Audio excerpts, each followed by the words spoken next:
Welcome, everyone. Thank you so much for joining us today. I'm Debra Eckerling, author of your Goal Guide and creator of the Deb Method for Goal Setting Simplified. I am an author, speaker, and workshop leader who is all about helping people figure out what they want and how to get it. I am also the host of Taste Buds with Deb, so I'm also a little bit, a lot obsessed with food. So don't be surprised when the conversation veers. Anyway, it's part of my story. Right? And today we're talking about storytelling with a wonderful panel. Today we have Jason Falls, who is the EVP Marketing at CIPIO and the head of the Marketing Podcast Network and the Deb Show. So you're watching Gold Chat Live, but it will magically become an episode of the Deb Show podcast, which is on the Marketing Podcast Network on Thursday. So I'm really glad to be in such wonderful company. And Christy Smallwood, who I also met through MPN, is joining us, and she is all about the strategy. And when you're telling your stories, you need the strategy. And also, welcome to Peter Markel, who is on the visual side of things, but visual social media. So all these different pieces come together when you're telling either your story or your business's story, et cetera, et cetera. But let them introduce themselves before we jump on into the content. So Jason, let's start with you. Please share who you are, why you're here, and why you love this topic oh so much. Well, thank you, Deb. Thanks for having me. I appreciate you having me on the show. I'm Jason Falls. I'm a PR guy by trade. I've been in the digital marketing social media space for about 20 years or so now, mostly on the agency side of things. I jumped over to CIPIO.ai, which is, to sum it up very quickly, an influencer marketing platform. Jumped over there in November. But I have run the Marketing Podcast Network, as you mentioned, for the last 1.5 years. We're about 18 months old. I've been podcasting for a long time. I worked in radio in high school, so I like to say I've been podcasting for 30 years, although it wasn't really called podcasting back then. But I love the topic of storytelling because that's what we do as marketers. It's what we do as people. Storytelling is, I think, the underlying fabric of really good communications, and that's what I've spent my life doing. So I love talking stories. And when you love talking, it's also talking about stories, because that's kind of what weaves any and every little bit of content together, right? Absolutely. Yeah. The best stories, and I'm sure we'll get deeper into this as we have the conversation tonight. The best stories have a start and a finish, and there's some sort of, thread that's woven through them all. The ones that don't work as well are the ones where the thread breaks and you lose the audience a little bit. So they are the fabric of really good communications, and really good communications has that sort of woven thread through everything that takes the audience from beginning to end, and hopefully delivers them to where they want to go. Yes, yes, yes. Peter, welcome. Thank you. It's a pleasure to be here. So please share who you are, why you're here. I know you're here because Winona introduced us, but I also know that you love this topic. So please introduce yourself. Yeah, so I'm Pete Markel, and I founded Somnu Inc. about 3.5 years ago. My current fiance and I run and operate it. And what we do is we run social media accounts for businesses. So we strategize the content, we produce the content, we post it, and we do the very important aspect of our jobs, which is follower management, which that's what we call it. There might be other names for it, but that's responding to comments, it's responding to tags, engaging with other people's content on behalf of our clients, which is really, really important because it gives your clients it's engaging with their customers as well, creating that communication channel. Why I love storytelling, honestly, I really like today's ability for everybody to storytell. It's so easy with the industry that we're in social media. We're all equipped with these little devices that are in our pockets that can create, pretty good stories. And if you know how to kind of play with your phone, and you got different lenses on your phone, and you can do different voices, and you can wear different masks. I mean, you can create a full-on cinematic video almost, or film, just with your mobile device, which some people that are video producers, that's blood curdling to them because they think, that you need to have the high quality gear, which is true. There's a time and a place, but I think the access to storytelling today is just phenomenal. As everyone has a story, and there are like hundreds of ways to tell all of them. Okay, we probably won't get to all 100, but we can overview it pretty well. Well, glad that you are here. And Christy, welcome. Thank you for having me. This is going to be fun. So I own Eagle Eye Strategic Marketing, and we are strategy first with our clients, mainly because I need to help them figure out what they really want. And then we determine how to get there, because it's usually the hardest question to answer. And a story can help inspire that piece out of people. It's ancient. Like, storytelling is ancient. And it's one of the ways in which we have progressed our human ability to innovate is through storytelling, to either go deeper into ourselves or make up something new, or like let our imaginations just roam. Storytelling helps bring out the best, all of us, the best, and sometimes maybe the worst. It kind of depends on the genre. But storytelling can be magical and innovative and all of the things. And it can also, in business terms, help produce more revenue with a really great story. And one of the things you said at the top of this, you said, you have to have that foundation. And the D in the Deb method is determine your mission, because you can't get what you want unless you know what that is. And every story, the story starts from a point A, where it goes from there. I was going to say is up to, we're living our stories, but we're also telling our stories. And that's what's going to engage people and get them interested in working with us as individuals and also as businesses. Absolutely. And I have found that the more I tell my own story with my clients, the more engaged they are with their own lives and businesses and families, because I'm just sharing things I've learned through a story. And it can change the trajectory of everything. Yes, for sure. And so do you have before we jump into storytelling, because I love that comment, do you have a good example of a story changing everything? There's so many. We got to pick your favorite. Well, actually, let me just tell you a friend of mine's story that changed her son's life. He was a teenager and he was actually doing teenagery things, but was not answering her calls. He was late. She couldn't find him, put the tracker on. She did all of the things to go to find him, to get him home. Once he managed to get his little self home, because she had threatened, like, I see the tracker. I know you are at such and such place. Get home now. He made his way home, and she said, well, let me see that phone. And he, for whatever reason, actually handed it to her. And she's pressed a couple of buttons. She's like, what do you know? It still works. And then she set it down on the kitchen counter, grabbed the hammer that was nearby, and went boom. She's like, now you have an excuse not to answer my calls. Go to your room. I love that. Oh, so there's so many lessons in that one moment. And he did not question her again. It changed his trajectory. And he's like, that was actually a good moment. Maybe I ought to go to the military. Did he? Wow. He did. His dad was in the military as well. So I'm sure there was more than just that moment, but it was I kind of need some extra discipline, I think, in my life. So yeah, just a wake up call is always good stories. Well, you take a teenager's phone away from them. They got nothing else to do but join the military, right? Well, are you going to work on their messaging? I see the campaign.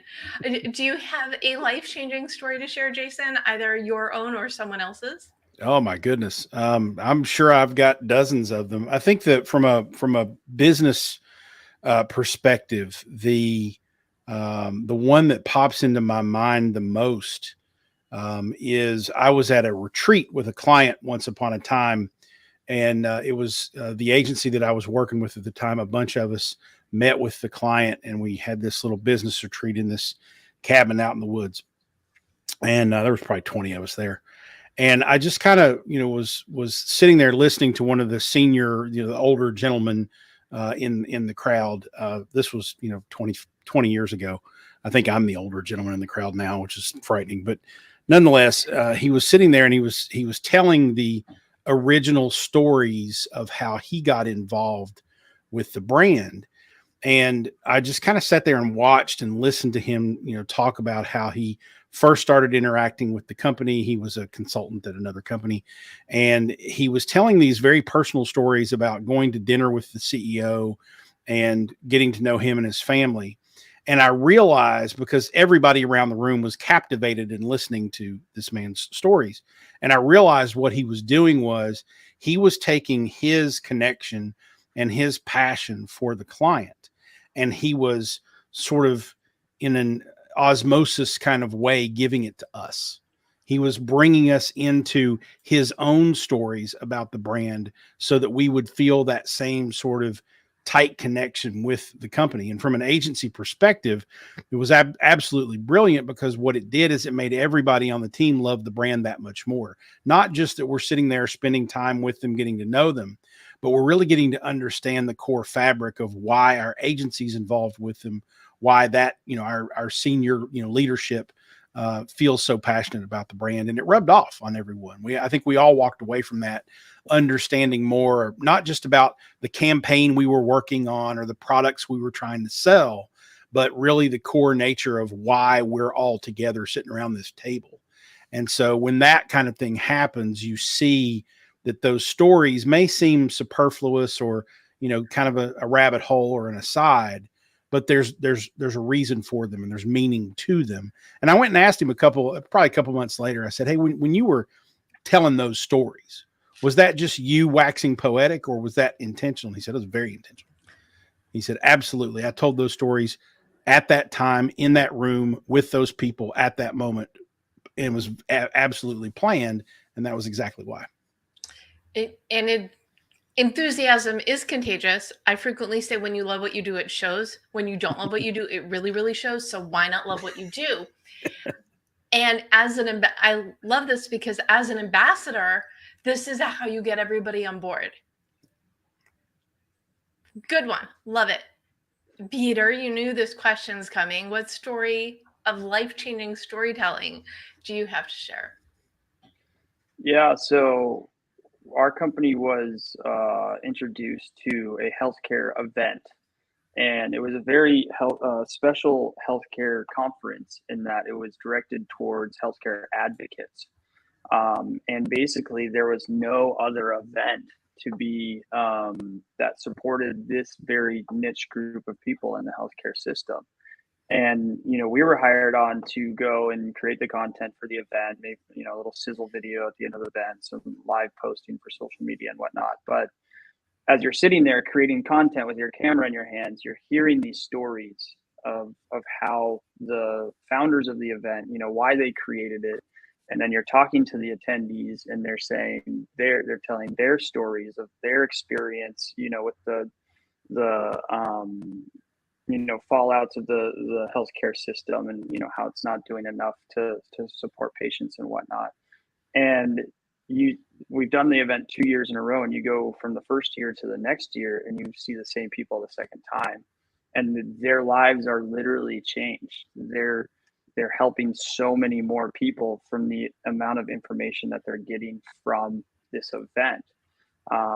So I think that's a life-changing kind of story from a bunch of different people at one event that changed thousands of lives, tens of thousands of lives. Information is power, and it can be in the form of education, entertainment, or just results, right? So I'm backing into it. What is storytelling? How do you define it? Jason? I think, and actually Peter said something there that sort of triggered this response in me. I actually wrote it down, because ultimately what storytelling is answering the question of why. Like, it's, why are you here? Why are we talking about this thing? Why do you want to share what you want to share? Every story you tell informs your why you're there, why you care about the people that you're there with. And I think that ultimately we connect with, whether we're customers of a brand or a company, or purchasers, consumers of a product or service, or whether it's just relational and it's the people we know, the people we want to be with. We choose to be with and communicate and collaborate and build communities for our lives, both professionally and personally, around people whose why it resonates with us.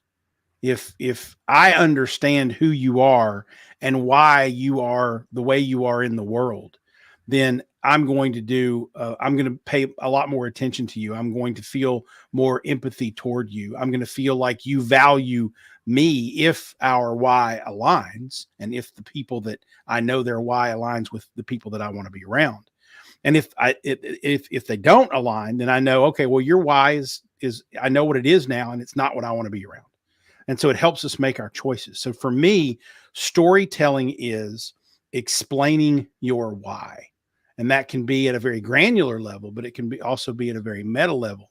And that's the same thing for brands. Your brand story is trying to connect with consumers who will reflect or appreciate your why. And so storytelling is answering the question, why? And now helping you to find that common ground to see if you are a good fit. Exactly. So, Peter, what do you think? How do you define storytelling? Yeah, Debra, I don't know if you remember when you first invited me onto the show when we had our meeting. I was telling you that I might upset some people in my opinions on some of these concepts, because we look at it at a very simple form, in that storytelling for us is just content creation. It's don't overthink it. I agree a lot with what Jason says, and I think that's a beautiful way for people to get started, is just to answer the question why. But for marketing, especially in today, you need to create that content. You need to not be afraid of creating that content, not be afraid of answering that question, either with a camera and an audio recorder on, or whether you're typing it out and creating kind of some graphic design. I really think it is in today's marketplace and today's life is actually telling the story, because you can have the story and you're obviously living your story, but sharing that story through content creation, I think is my kind of definition of what is story telling. Okay, that's not controversial. Sorry. You're gonna have to try a little bit harder to cause a stir. Is it how the story is expressed is through the content. So it's another take, and there are no wrong answers. Well, we'll see. Christy, Yeah. what do you Leave think? it to me. I'm with Jason, definitely. It's the nice bridge between the two, I think, because if you know your why, like when you're telling a story, it goes a little bit beyond sharing just information. It's giving you a way to take the information and have it be applied in a way that will stick in your head. And so information alone is flat. A story can bring information and life lessons to life, at least in your own head. So it's just a way to bring it all to life for me. So it's the difference between saying, don't ever go out again and not answer your phone, and smashing the phone is impact. So storytelling is impact. Yes, storytelling is impact. I could have started with, I tell my clients I love to do strategic planning at Disney World. And they're like, why? I'm like, think about it. The most detail-oriented place ever is filled with fantasy. And the reason why they do it is they want you to be happy. So why not, like, all of these things? And then I start diving into like my favorite places to stand and look at my own business is like at Seven Dwarves Mine Ride. that thing is immersive. I feel like I'm in the woods. It's for Snow White. The seven doors are right there. Like, it's just so, like, when you can open up and feel the stories at Disney World, you're living in the story. Why not? Like, how can I apply that to my own business? So it's just being able to tell the story within the story sometimes too. So should people be, I hate using the word should, but but I'm going to use it anyway. Should people be living their own story, or should they be finding the analogies, or what is the bridge between the two? How do you make, I'm asking like 17 questions at once.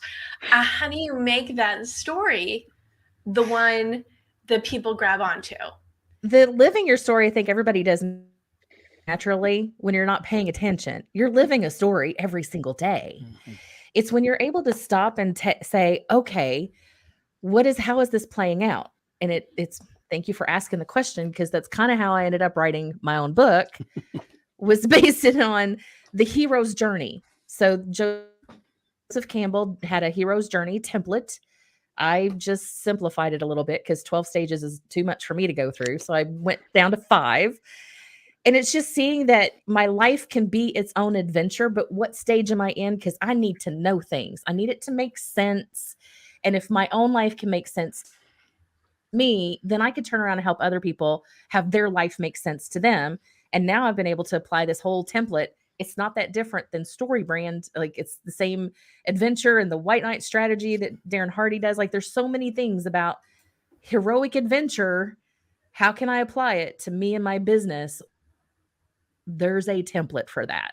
So just taking the time to dive into that structure can help bring to life what you're already living.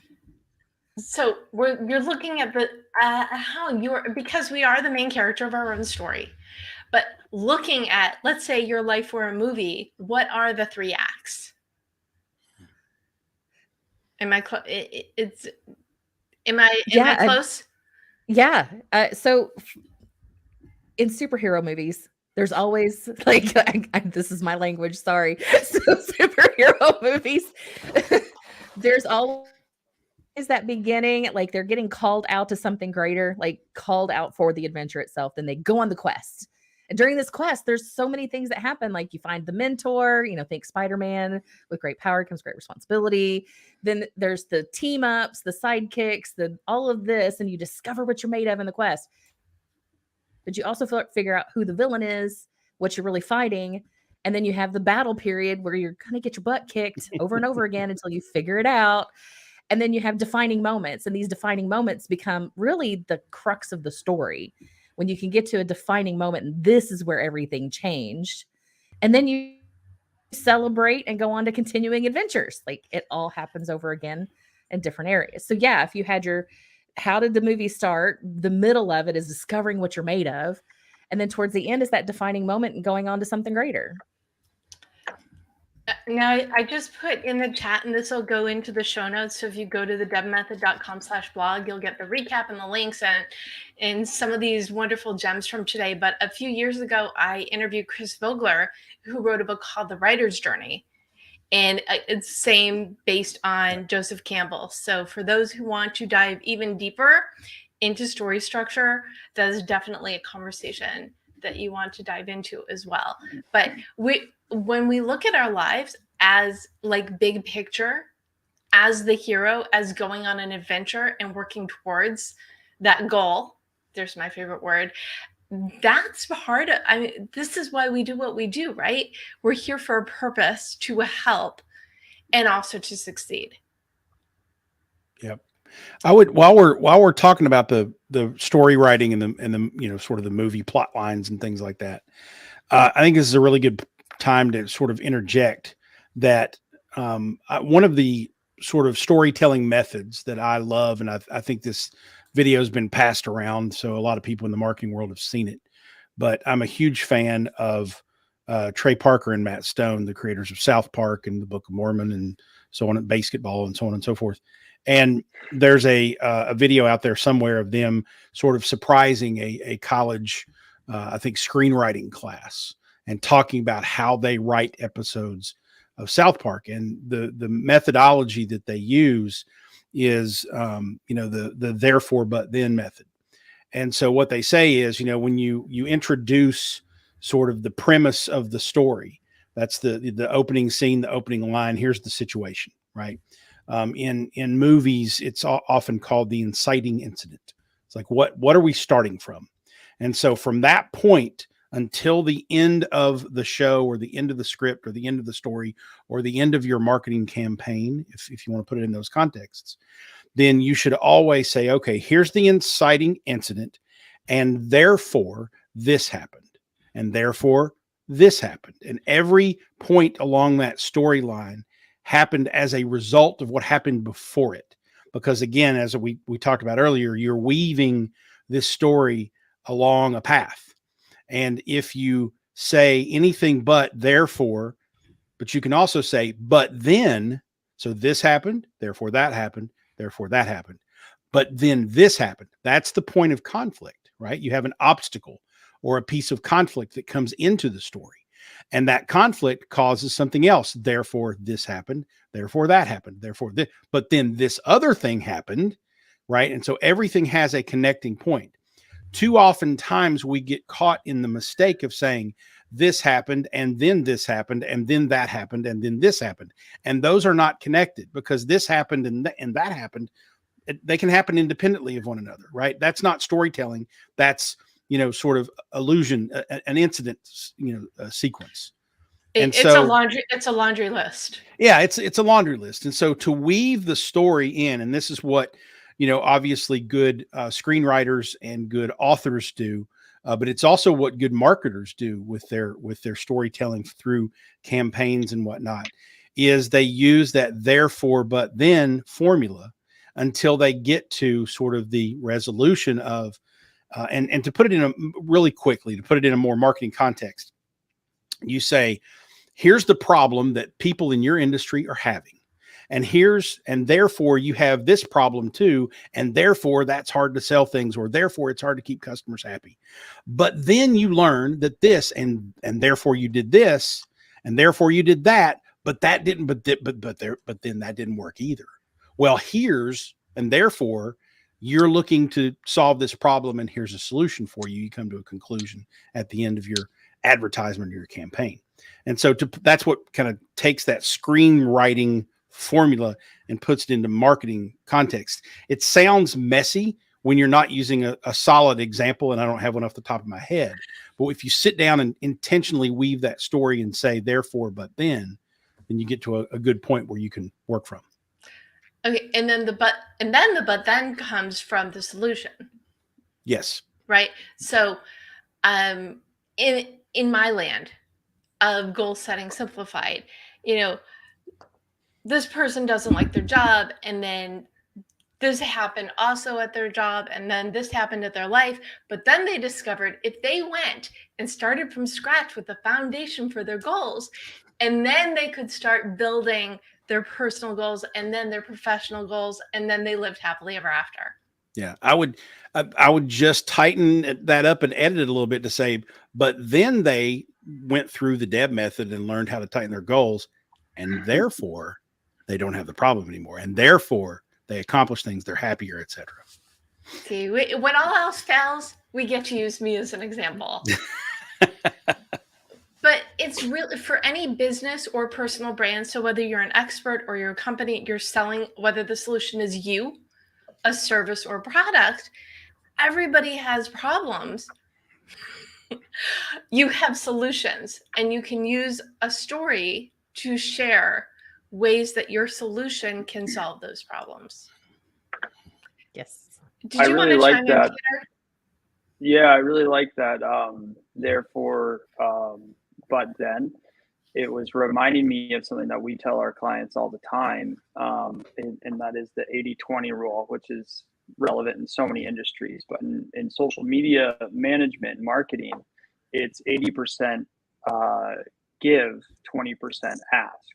And I think that's kind of goes along with, there's the storyline being told, and then at the end you say, hey, we have a solution for you, right? So I really like that, what you had to say there, Jason. Another thing we were talking about, with all the storytelling in the book by Vogler that you interviewed, that's really cool. By the way, I have his book on my thing right here. But it's so complex. I feel like the viewers and myself, even, it's like you have to have this 12-part strategy to tell your story. And what we tell our clients all the time is like, just simplify it, and this is kind of what I was trying to get into is, yes, you could create this 12-part story about your company and who you are and what you do, and it could be the best story ever, and you guys could have the best brand ever. But if there's anything that's getting in your way of doing that, like being a business owner, a small business owner, where you're wearing 14 hats at once, a really easy way to tell your guys' story is to just start creating content on your devices of your office place, of the conference you just went to. Take a selfie, if you want to, with some people that you met at the conference, and you start to tell this story of, hey, this business person's the real deal. Look at they're at a conference in Austin, and then they're in LA, and then they're in New York. And even pictures of your office space. We just posted a picture of our office here in Irvine, and we got reached out to literally the next day and got a client. And I guarantee you it's from that post on LinkedIn. Wow. Just saying, this is a part of our story. stories. We're in an office now, and I didn't whiteboard a 12-point story to get there. I didn't have time. I just kind of am making it up as I go. But I feel like that isn't as hard or as big of a barrier as it is with these 12-point stories. Now, Christy and Jason, they may be working with these massive brands, and it may make a lot more sense to have the 12-point story, and that's what the client's paying for. So I do see the purpose and the value there. I kind of feel like, and I'll let you jump in a second, it's like they work together. So the content is the short form. Is this what you were going to say, Jason?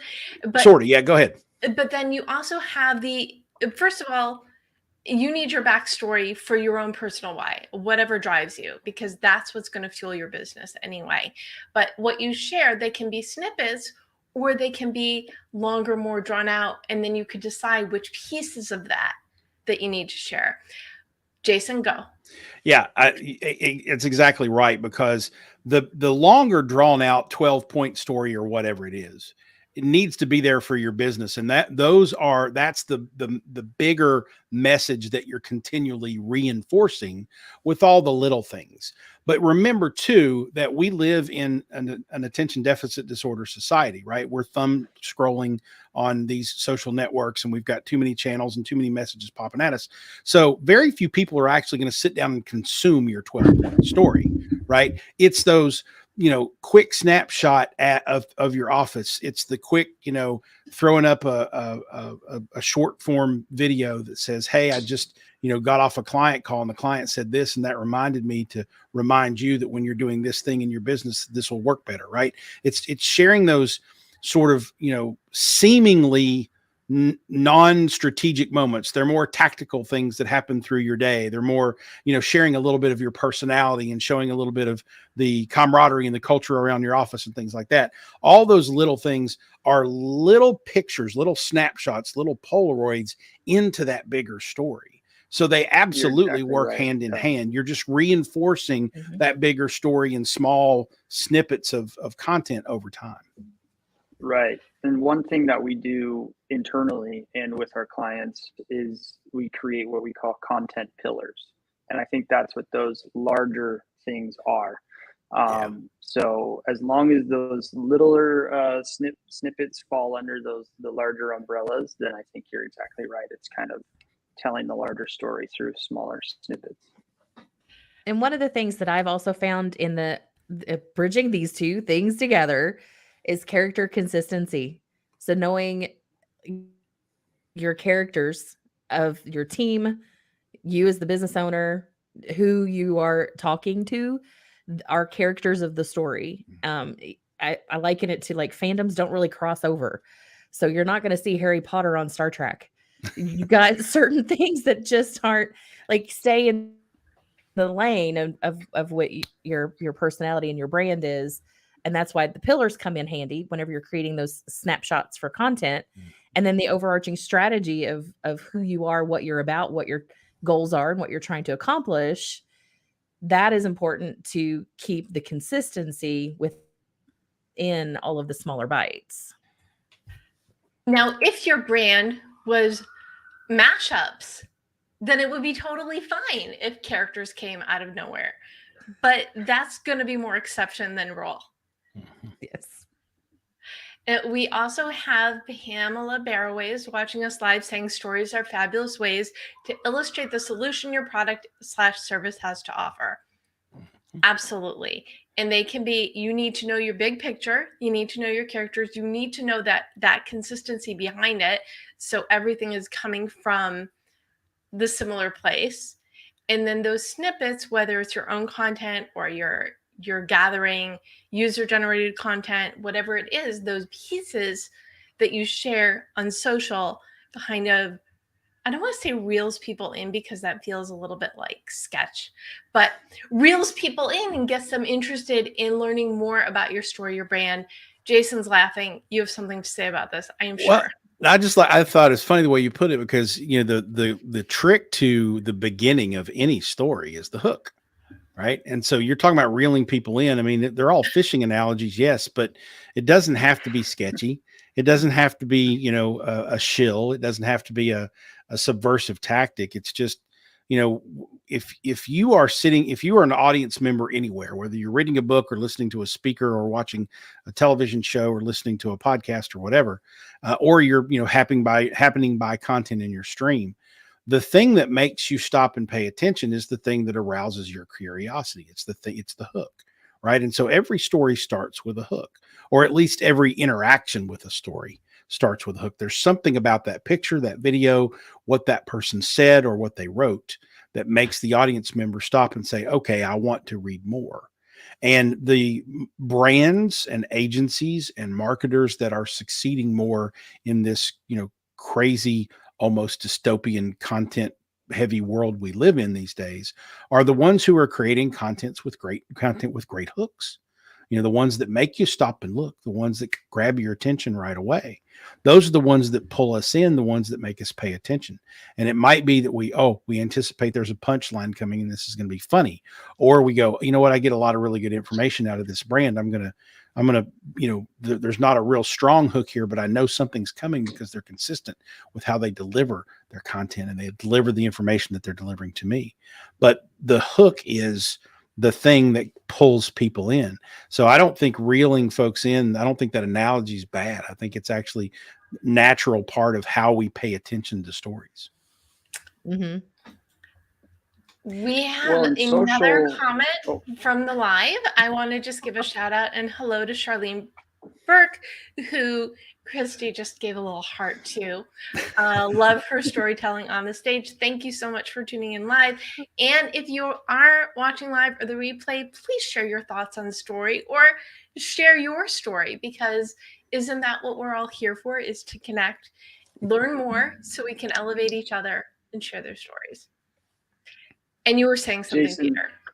Yeah, the hook is so important on social because a lot of the social algorithms, as you guys are probably aware, they very much promote content that has user retention, viewer retention. So if you can get them to last through the first 3 or 4 seconds through your unique little hook, and then have them watch even more of your video, now your story is going to be heard and consumed by so many more people just because of that one thing. So one of our secrets that I'll share with you guys, which isn't quite rocket science, but what we do all the time with our content is we start by saying what we're going to tell you. We're going to tell you all about this new plant that we just got at the shop. And then we say, but before we do that, we've got some news we want to share with you on something else that's less exciting. And so now they have to watch the video all the way through so that you can then eventually see the new plant. And so it gets the user to watch the video all the way through. And now you got millions of views.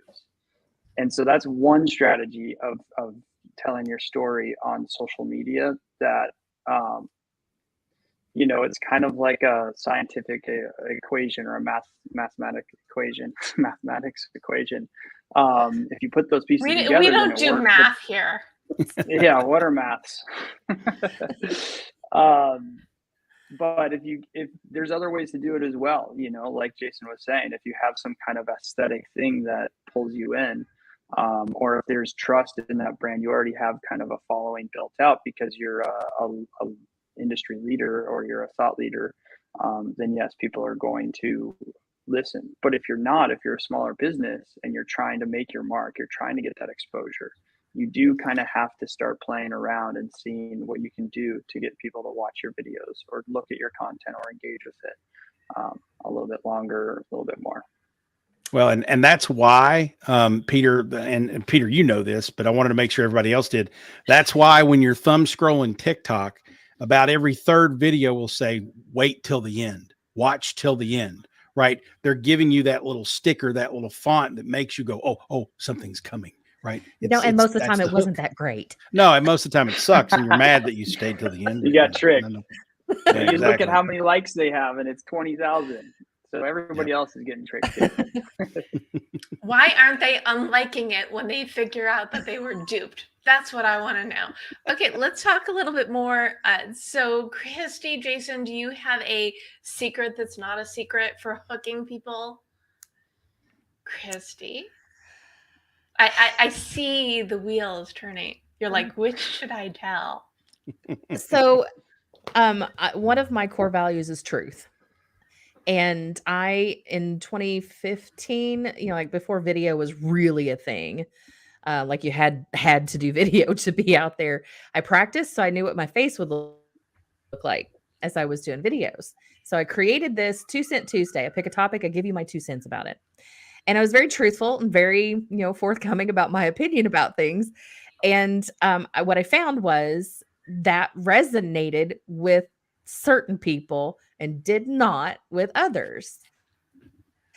And as my business is growing, of course, I want people to like me, know, like, and trust. So I had backed off of being my, here we go, air quotes, fully authentic self, even on social media. And so after coming out of the business masterclass, it's just a smack in the face of a reminder that I need to be me completely in the story, because otherwise the story's not even real anymore if I'm not being myself. And only those people who I will be attracted to me will pay attention to the story. So one of my secrets about that is just be yourself. Seems so obvious, but sometimes it's hard because you think other people want you to be a certain thing. They want to hear certain kinds of stories. I will not dance on TikTok. Dancing on TikTok is not my thing. But I will tell you the truth. And people know that. The people who want to work with me know that, and they trust that. And that's what I also need to be putting more out there, is just being myself, while also reminding me not everybody needs to come past that velvet rope to even hear the story. So the secret is, that's not a secret, is to be yourself, because not everybody's a fit. Nope. And if people don't connect with you in one way, you don't really want to work with them anyhow. Mm-hmm. And my secret, that's not a secret, or whatever, however the phrasing was, is you're right on target on the phrasing. It'll piggyback off of what Christy said in a really nice way, because if you're looking to, again, apply a hook, maybe in a little different context here in terms of maybe a speech you're giving, or maybe a blog post or an article you're writing, or a podcast episode that you're recording. One of the things that I stumbled upon early on in my own career of trying to, share what I knew with the world and build a little personal brand, thought leadership platform, whatever. And I think this applies across the board anywhere. It actually goes back to sort of Christy's story in an interesting way, because the first thing I ever did that got any attention whatsoever was I went to a social media conference, And this was in 2007. So this was before brands were really doing social media, but there were a bunch of SEO people trying to talk about social media for one reason or another, because it helped with search engine rankings or whatever. So I went to this conference. They spent it was a 3-day conference. They spent the whole time talking about how to game the algorithm on dig.com to get your content on the front page.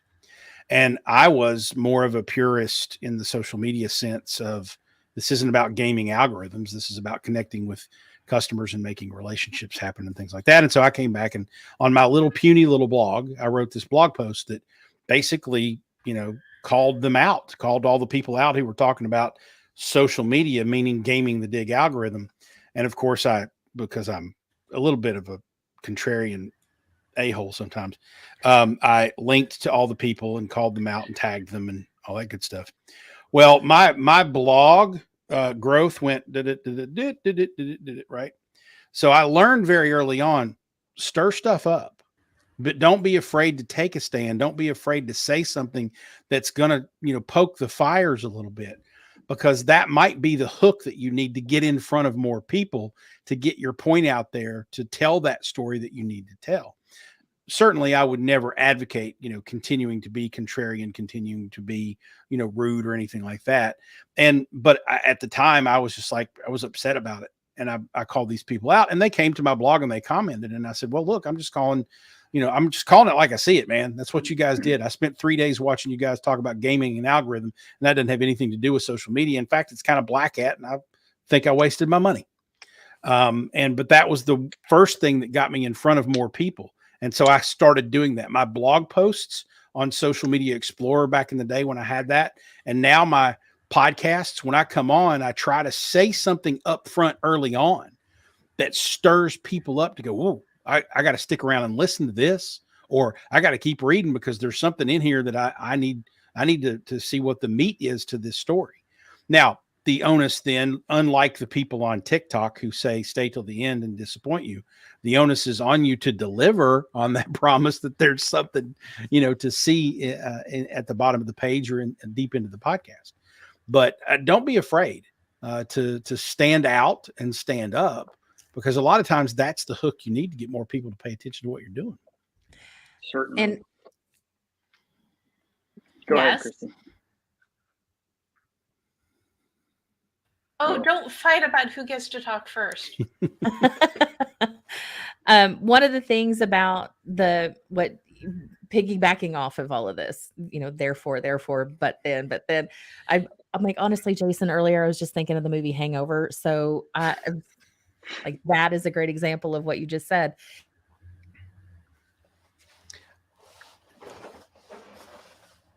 Uh-oh. I think Christy froze. I think Christy's internet connection could be better. Peter, did you have a thought you want to share while we wait for her to unfreeze? Yeah, I was just going to kind of piggyback off of what they were saying, in that being yourself and saying things that may, I don't know if controversial is the right term, but just that may stir the pot, is so crucial. And we've had a lot of success with that in getting exposure for the stories that we're telling for our clients. And in that, one example in particular, we worked with a motorcycle dealership here in Orange County, and people all the time would comment, oh, that's the worst bike. Like, that's the ugliest one. I don't like that model. They don't make good motorcycles. And they're just filling your comments up in that engagement. And it's just it's fuel to the fire of the algorithms, But another thing on top of that is that I think with storytelling, especially for the motorcycle dealership client that we had, if you can get other people to tell their story, in line with your story online, then that also helps expose your brand and get more views, get more likes. An example of that is we would take pictures of a motorbike down by the beach, okay? And we'd say in the caption, hey, show us your latest picture of your bike. And you'd see the comments, hundreds of them, pictures, people putting up pictures. Oh, I was in New Mexico. I was up in Northern California. I was in Utah, and it just, you get them to include their story within your story. And it even started to share, share the content to even more people online. So I think that's kind of another secret that's not a secret, if you will, is getting people to share their story, and kind of like user generated content as well, getting your followers to promote your products. You're not even asking them to do it. They're just doing it for fun. I think that's a big deal as well. And isn't that just like the nicest thing on the universe is like a surprise testimonial ends up on your LinkedIn, or somebody posts a picture and tags your business. There's nothing, it's showing that you've made an impact and that people really connect with your brand. So I think it's even beyond that, it's validation that you're doing something right. And keep in mind that in those situations, when it's out of your control and it's negative, it doesn't always mean it's negative. Because do you think anyone at Coca-Cola or at Mentos ever wanted that thing to happen? No. And they probably panicked the first time it did. But guess how many more Mentos got sold in the last 10 years? Guess how much more Coke got sold for the sole intent and purpose of blowing up a bottle with Mentos, right? So it works out for the brand. Sometimes you let the crowd run with it, and it turns out to be pretty awesome. Now, Christy, before we get to goals, did you want to finish your thought? Well, this might be a good lead in. When I talk to my clients about their stories and what they want to create and do, we talk about objectives. Like, what is the objective behind doing this particular thing? And lately, we've been really having conversations around creating conversation, because the more we can have conversation with people, the more they want from us, and therefore they will be open to talking about how we can solve their problems. And now we're putting them into the sales process, the sales conversation. So how do we create conversation? And story is a great way to do that. So when we talk about what's the objectives, and then we start to set goals about how many people have come in to have conversations with us from that. So Deb, off to you with goals. Yes, because Deb is determine your mission. You can't get what you want unless you know what that is. Explore your options, see what is out there, brainstorm your path, make a plan so you can turn that goal into reality. And it's another way of telling a story, right? My book, Your Goal Guide, it's a road trip theme, and it's all about where do you want to go and what path are you going to set for yourself. But you have to start with that foundation. And that's really, it's beginning, middle, and end. This is where I'm starting. This is where I'm going. Your story is everything in between. And you have control over the story you tell for your business, whether it's for yourself or your company or both, right? Because a person and a business, sometimes they're the same thing. Sometimes they're just in alignment with one another. I feel like I've gone down a rabbit hole, and I'm going to rein myself back in. So let us share some storytelling goals. So I would love for each of you to gift a goal to our audience, something that they could do today, tonight, tomorrow, to really hone in and get their storytelling up to the next level. So Christy, what storytelling goal do you wish to gift? I would say get some index cards and start writing out the moments that mattered. It could be one word, it could be a sentence, it could be a full multiple index cards stapled together, whatever it takes. It doesn't have to be fancy, but just getting out of your head the remembrance of the moments that mattered to start threading together your story. I love that. And I love that it's a paper and pen sort of goal, because there's so much I was going to say electronicism, but that's not a word. Whenever anybody asks me, what is my favorite writing app, I just show my legal pad and pen. Analog. Yeah. Analog, yes. Because when it starts with getting that information, for you podcasters, we're all like showing our pens. Or podcast listeners, when you get out of your head and you can see the story, you can build the story. I like to tell people this isn't called a pen. This is called an analog. So it's just shaped like a log. It's an analog. Sorry. Awesome. So Peter, what goal do you want to gift? when you first brought this up, I wrote down to learn what a reel is, learn what a TikTok is, and learn what a YouTube short is. Just go and learn what those are, and then be familiar with them. Another one is technology that we were just exposed to called repurpose.io. So it allows you to post your video, your video story, and then it automatically repurposes it, reposts it to different platforms. So if you post it as an Instagram, it goes to TikTok or to YouTube Short as well. Super helpful tool, but digging deeper, I think for something that you can do to help your story is, like I was saying before, find a way to get your customers to engage, to tell their story along with your story, right? So if you're on socials and you sell, beanies or something, try to get them to post pictures of them wearing their beanies in the comments. And I think you'd be surprised to see how many people are willing to go do that and to tell them, where it was and what they were doing then. Do you have I don't want to call it a trick, but do you have just a quick insight of a way to encourage user-generated content? Yeah. So outside of the people just putting pictures in the comments, like on Facebook, really for us, it really just comes down to doing it, just asking flatly, and politely, whether that's a selfie video or that's something you put in Canva or Photoshop and it's text and it's all matching your brand and whatnot. But you just got to ask them. If you never ask them, then they're not going to know, and they're not going to be encouraged to do it. Yep. So you can ask them through post, please post in the comment something, or you can reach out to your clients and say, how are you liking this? Would you be open to sharing it so other people can also have a wonderful experience with our products? Something like that, right? Totally. If you have a brick and mortar shop, you could have, like the painted wings on the outside of your building. Go stand in front of the wings, and there's our little logo in the corner, and people love getting the wings pictures. You can get very creative. That's what I'm thinking of on the spot right now.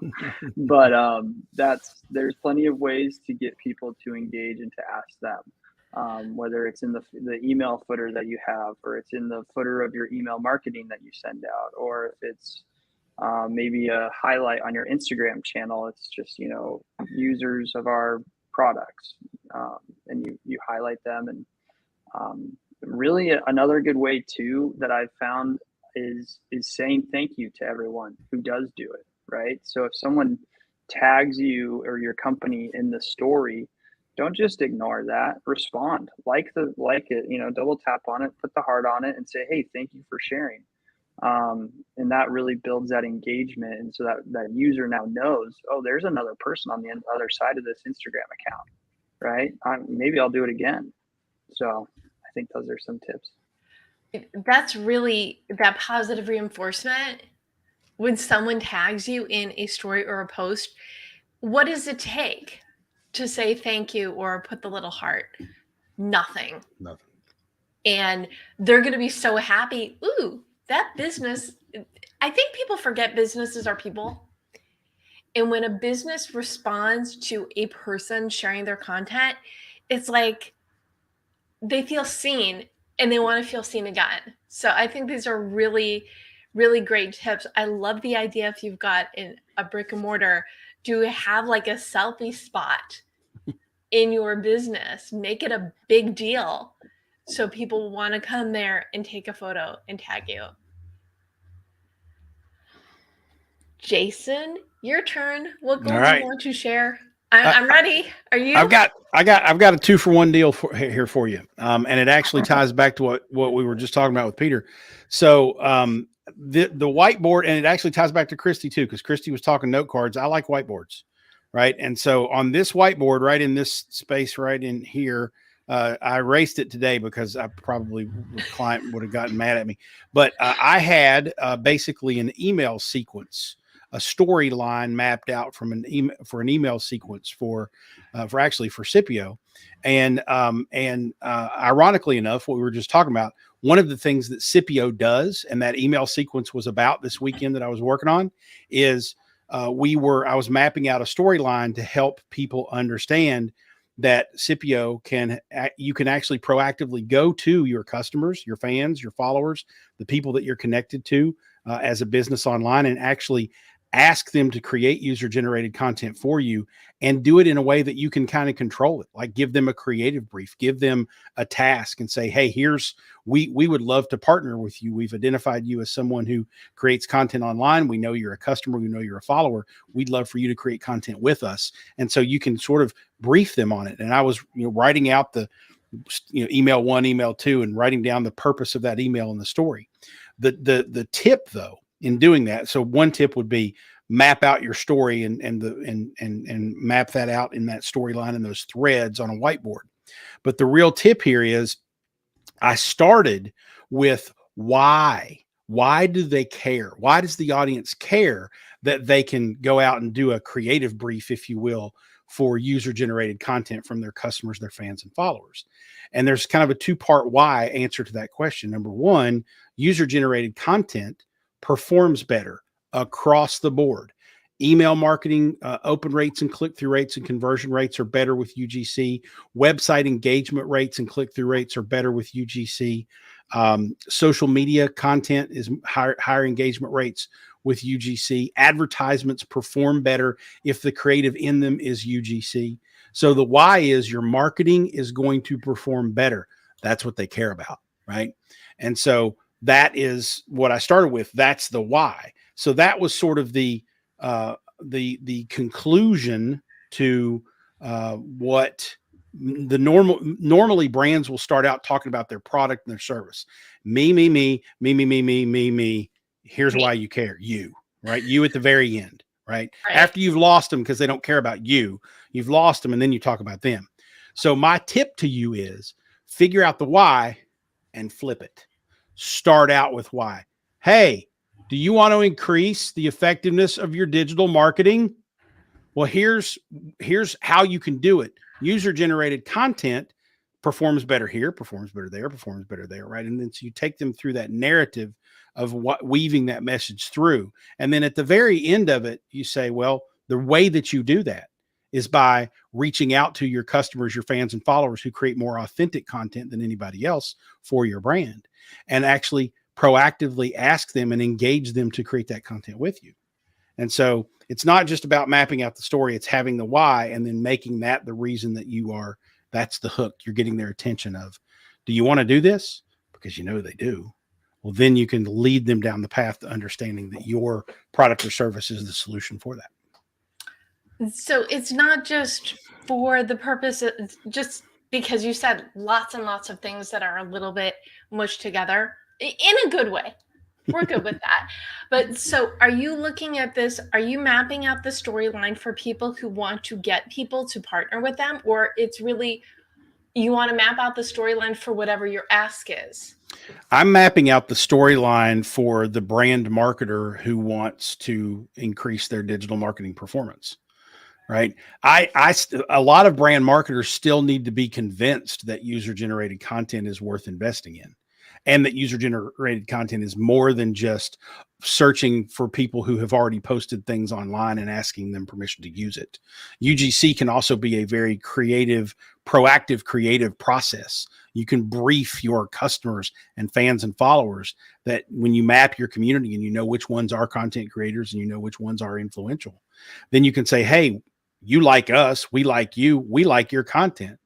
Want to help us out? Here's what we're looking for. Now, all of a sudden, you have a creative team of dozens, hundreds, maybe thousands of people, depending upon how well connected your community is and how well they represent themselves and your brand online. So I'm going to add a step to your goal, is start with making a list of who the storyline, it starts with who's the storyline for. Yep. And then build the storyline that starts with why they want to help and in what way it's win-win, win-win-win Oh, Winfluencer is your, that's the name of your podcast. So maybe It that's is. why there's so many wins in this sentence of mine. Didn't even realize I was doing that. But so it starts with figure out who your targets are, what you want to say to them, and also what kind of response you want. And then you can build. Exactly. It's brilliant. I love that. This has been such a wonderful conversation. Before we wrap, please tell people where they can learn more about you. Jason? Well, CIPIO.ai, that's CIPIO.ai is the company that does all those things I was talking about. But I'm Jason Falls everywhere. I'm pretty easy to find. There's a politician in North Carolina named Jason Falls who does not like me at all because he's on page 5 of a Google search. Congratulations. But hey, it's what I do. And then Winfluence is the Influence Marketing Podcast, and you can find that at winfluencepod.com. And you can go to the marketing podcast.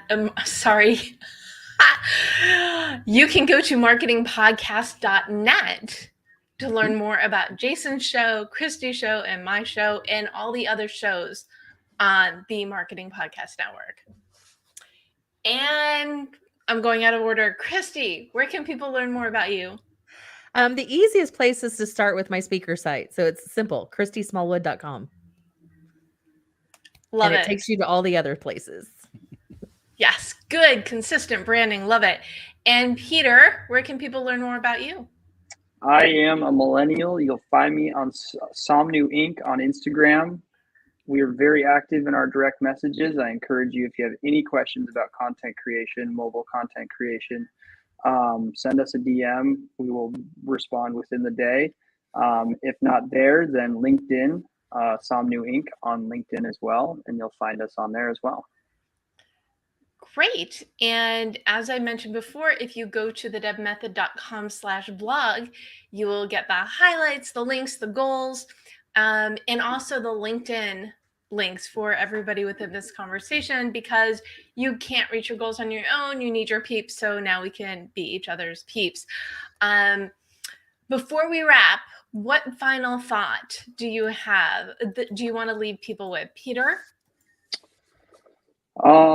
My final thought, as is always with working with our small business clients, is, it's really the best thing you can do is just get started with your storytelling. And I know it can be hard. I know it can be intimidating in creating content. Nobody likes the way they look on camera. Nobody likes the way they sound on camera. But you got to put those aside if you want to have some success on socials. So get started. Speak for yourself there, Peter. I love the way I look on camera. Jason, what's your final thought? Remember the therefore but then method. I think that will, if you're not using that already, it will greatly enhance your storytelling, because again, you'll weave that message through everything you're saying. So whether it's an email sequence, whether it's social media content that is a content calendar for a month, whatever it is, therefore but then tell your story in a straight way. Wonderful. And Christy, final thought? Mine's going to be dare greatly, live your adventure, tell your story, and don't be afraid to be super in the small things. Awesome. If we were, I'm typing as you're talking. I love the idea of dare greatly and live your adventure, because that's what storytelling is all about. It's claiming you being the main character in your life and gifting yourself the time, energy to explore what that means, and give yourself the opportunities to think big, be big onto the world. Thank you all so much for joining. And for those who are tuning in, whether you're watching or listening to us, I am here every Monday at 4 p.m. Pacific. Again, you can learn more about me at thedebmethod.com, or you can go to tastebudswithdeb.com to learn about my new podcast. In the meantime, you have a story to tell. So tell your story. You've got all the tools now. Go on out there, go for it, because we know you can do it.